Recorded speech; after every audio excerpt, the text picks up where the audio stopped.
guys. Hi, Desmond. How are you? Hi, Hey, Lauren. Hi. Where are you guys today? I'm in Singapore. I'm Hi. currently in Monterrey, Mexico.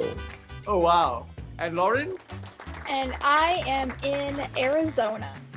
here's a question I have for you guys. Okay, I'm good old-fashioned, baby boomer. What's the difference between you, me, and then the Gen Zs coming on stream? To be honest, I don't get them at all.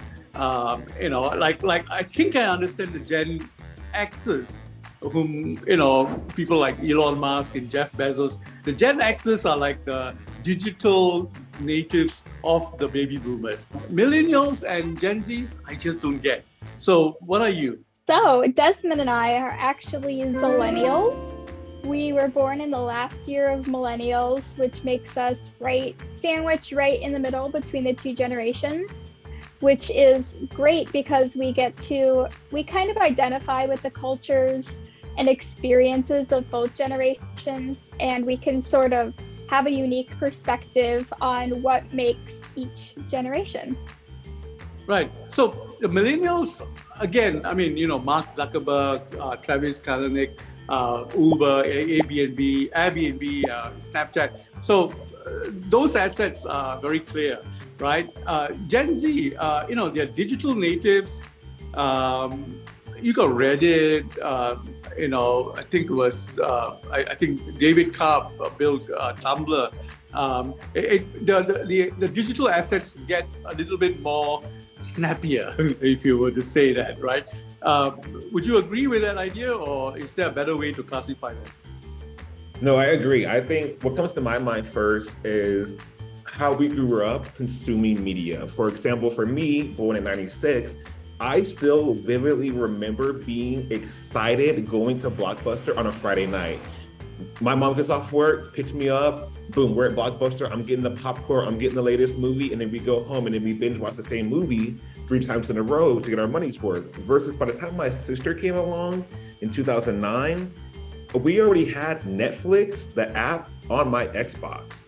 And so for her, Friday night was just ordering up a pizza through the Domino's app, having that directly delivered, and then just loading up the latest movie that came out on Friday night release.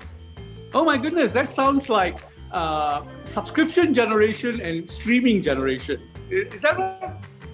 Yeah, yes, definitely. Because, again, for us, it was an entire experience versus for Gen Z, it's right here, right now, on demand, 24/7. They grew up already in that versus for us, we saw that transition, for example, from VHS to DVD, but them, it's always just been on demand in their face 24/7.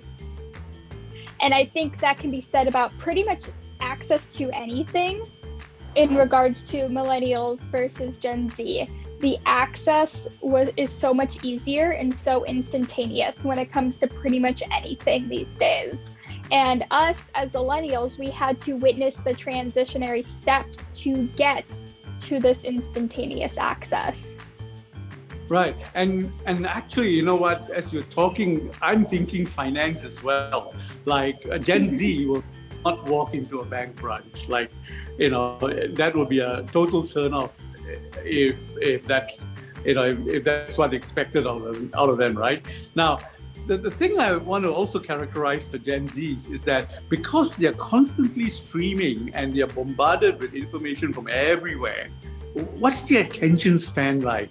And how do they accumulate knowledge assets? In my generation, we went to school, we spent 5 years learning medicine or law. You drill deep into any of the skill sets that you want, and you know that someone is either a plumber or a lawyer or a doctor. But the Gen Zs, they're absorbing everything by the time they're 9. So how does it sort of all add up to becoming something that I can say, Mary is a doctor and Jim is a dentist or something like that, like something substantive. How do we identify that in a Gen Z? Let's bring it back real quick to what you said about finance. Because again, for Gen Z, I don't remember, it was actually recently that I've realized a lot more people than I realized use Cash App as their main financial platform. For me, I still enjoy having my credit union, having that personal connection with my banker and being able to talk kind of stuff. Or even going into a Chase branch, because I have a lot of credit cards with them. But for a lot of the younger people in Gen Z, they just don't have access to their money. They don't care about talking to somebody on the phone. They don't care about having that interaction. It's just much more instantaneous need on their part. That's an excellent point, Desmond, and sort of bouncing off of what you said in regards to media consumption and circling it back to how Gen Z gains knowledge. Gen Z gains knowledge through media consumption, and not just going on and researching like on the internet, but just like going onto social media and having other people teach you without even asking for this knowledge. TikTok comes to mind, where you open the app and you learn so many things from creators, and based on an algorithm that knows what you want to know. But that isn't to say that Gen Z isn't going to be doctors or they're not going to be lawyers, because they still care and are passionate about their career and their future, and they're dedicated to making this world a better place. Oh, wow. In fact, when I about the builders of Gen Z applications like David Cup, Tumblr, and so on, Reddit, there is the community element in there as well. Like Mark Zuckerberg, millennial build platforms. Gen Zs build communities. That seems to be what I think I'm seeing. Yeah, but you think so? Yeah, 100%. They are so community oriented. Right.